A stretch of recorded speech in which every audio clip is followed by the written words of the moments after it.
Hello students, welcome to Ekcel Academy's YouTube channel. We are bringing to you some of the tricks that you must know in order to do well in the MCQ exams. A lot of our students who take up the MCQ based exams, especially in the CSEET, come to us asking us what are the right things that they should do in order to get good marks. So here in this video, I've made an attempt to put all the mistakes that I made when I took up different MCQ based exams, and then I've also jotted down some of the good things, good practices that one should practice in order to make sure that they do well in the MCQ based exams. So let's start with some of the mistakes that I have made, because life is too very short and we don't have all the time in the world to commit all the mistakes. So the best thing to do is to learn from others' mistake, and here some of the mistakes that I made. Let's start.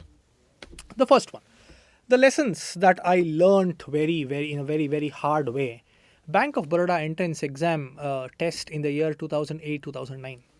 I was completing my post-graduation degree, and I was searching for jobs. So Bank of Baroda, which is one of the prominent public sector banks, called for the interview. And in the first round, like any other public sector banks, they would have the aptitude test. So I went to the test and I took up the test. So everything went on well. The test paper was given. I checked everything and I started answering. And within no time, I was able to pick up few questions for which I knew the answers. And in 1.5 hours or maybe 2 hours, I completed the entire paper. But when I was looking at the neighbors who were sitting next to me and answering, they were not marking the answers at all.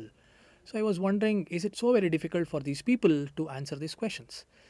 Maybe by 2 hours, it was a 3-hour exam. By 2 hours, maybe I had completed the entire paper. I had marked all the questions. So there was a lot of time left. I just started reading the instructions.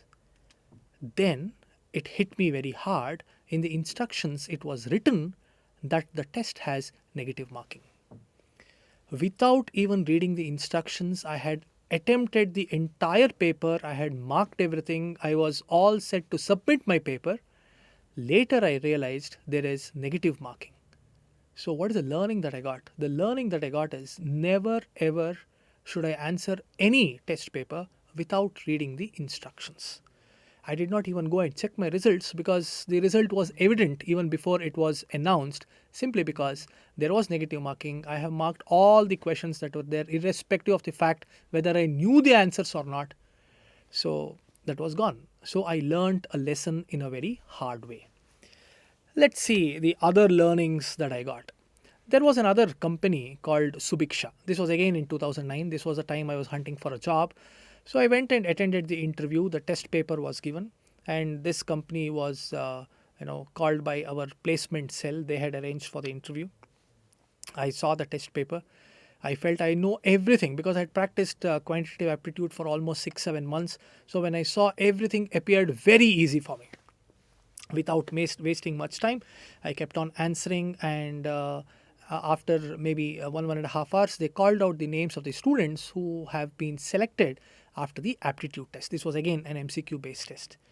So I understood that I had not made it to the second round by just 2 or 3 marks. So what did I learn from this is, however easy, however difficult the paper is, have patience, go through one question after another one, don't get excited, keep calm and make sure that you give your best. That's the learning that I got after the Subhiksha interview. I learned one more hard lesson. This is a very recent experience in 2017. I took up teaching in 2009 itself, soon after my post-graduation degree, and it is compulsory for every teacher in the country today either to pass their state eligibility tests. I come from the state of Karnataka, so I have to clear the Karnataka state eligibility test to continue teaching at the university level, or I should take up the national eligibility test. Although I started teaching in the year 2009, I did not attempt the Karnataka state eligibility test till the year 2017. So what stopped me? Everybody told me MCQ based tests are very difficult. It is next to impossible to pass these tests, and somebody who is super intelligent can only pass these tests, And the results also, if you see, it ranges somewhere between 5 to 6%. If 100 people take up, 5 to 6% of them, that is 5 to 6 of them actually qualify. So looking at all these things, I felt this is not my cup of tea. In my life, I'll not be able to clear the KCET exams. So till 2017, I kept postponing the attempts and it did not take. Finally, when time came in 2017, when I applied, I cleared the exam in the first attempt itself. So the biggest learning that I got from this is, unless you experience, there is no point in going by others' experience. There are a lot of people who tell that CS exam is difficult, CA exam is difficult, this is difficult, that is difficult. But until and unless we experience this and we give an attempt, it is wrong on our part not to give an attempt itself. So this is another important learning that I got. One more thing which I want to share with all of you is my PhD coursework exam. I applied for a PhD course and I got selected and all that. And after 1 year, I had to take up a theoretical exam. So for this is naturally a difficult exam. This will be based on research methodology. So a lot of things had to be learned, memorized, remembered, applied. It's natural. It is at the PhD level. So the exam has to be difficult. So there is absolutely no doubt about it. But what's the mistake I made? I studied really hard because I have all this experience now, my Bank of Baroda experience, my Subhiksha experience, my KCET experience, and almost 10, 11 years of teaching experience. So I had put my 100% for the PhD coursework. So what I really neglected was I did not eat well, I did not sleep well, right? Almost for 1 week, I studied really hard. The last 2 days, the studies was at the highest level possible. When the D-Day came, when I went for the examination paper was easy, maybe by God's grace. And I felt that I can answer this and quite matured enough to take it in the right way. So I started answering the questions. Midway, it's a 3-hour examination, lots to write. So midway, I started feeling very, very weak. So where did I go wrong? I had completely neglected the intake of food and proper sleep. So during the course of the examination, so there was little bit of peace that was setting in because the paper was not very difficult. I knew I would clear the paper, but the physical strength was on the lower side. So while preparing maybe for the descriptive type examination or for the objective type examination, it is important for us to make sure that we don't neglect the proper intake of food and proper sleep. That's going to play a very, very important role. So these are some of the learnings which I wanted to share with you all, because very shortly you might be taking up CSET examination, or you might be taking your executive level exam or professional exam. The exams may be different. The level of difficulty may be different. You may come from different age group, but these are certain ground rules which remains common for every one of us. So it is very important for us that we remember these things. Like I told you, life is too very short and we don't have all the time in the world to commit the same mistakes. So you can learn from the mistakes that I made. Now let's come to the second part of this video. Here I have tried to list down some of the good practices before taking up any examination, especially the MCQ based exam. First one, read the instructions really well.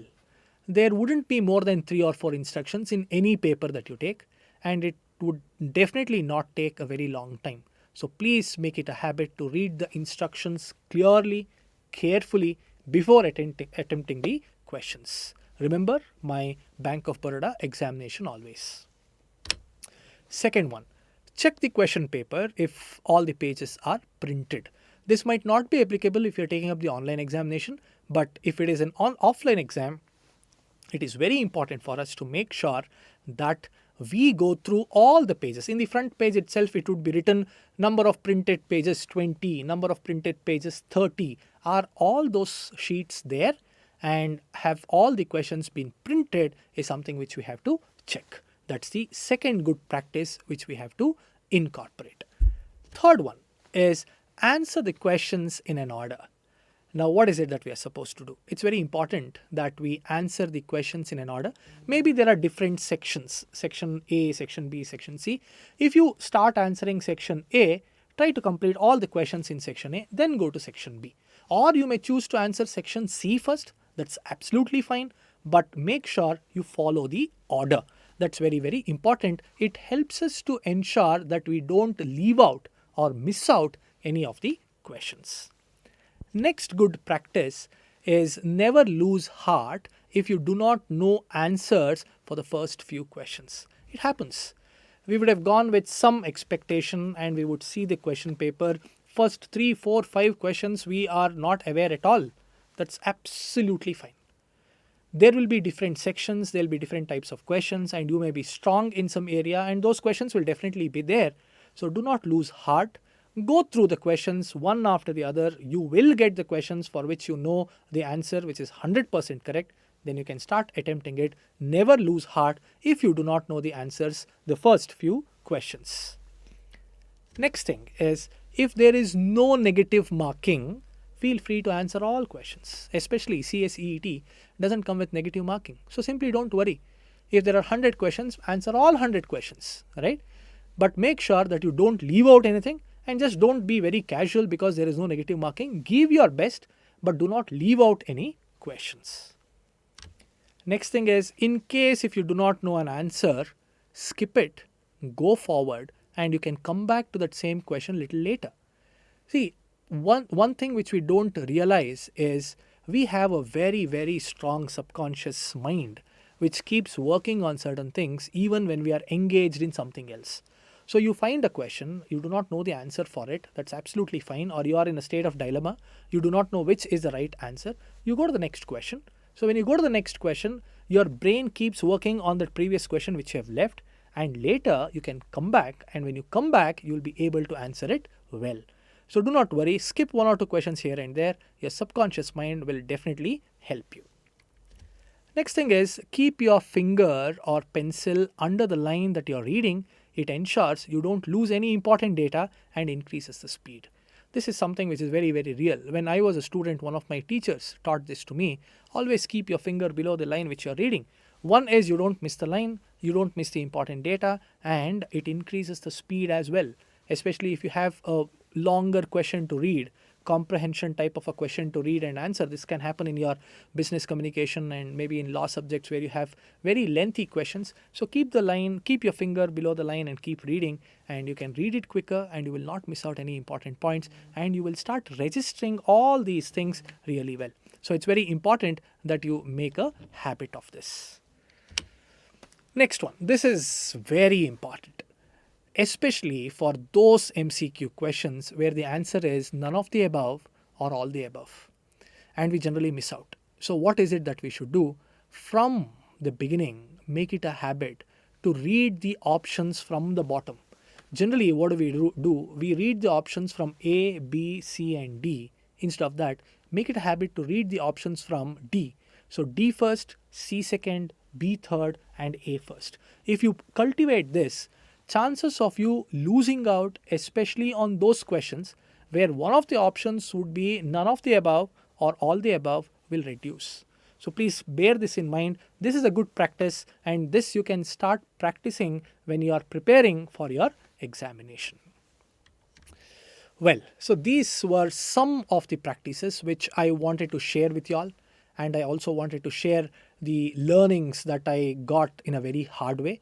If you have any other learnings that you have got through your previous experience or heard from your other friends and associates, please leave your learning and your stories in the comment box.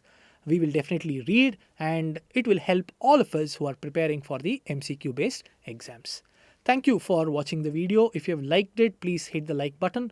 If you are yet to subscribe to our channel, please do subscribe, and please do remember to leave a comment in the comment section. Thank you so much.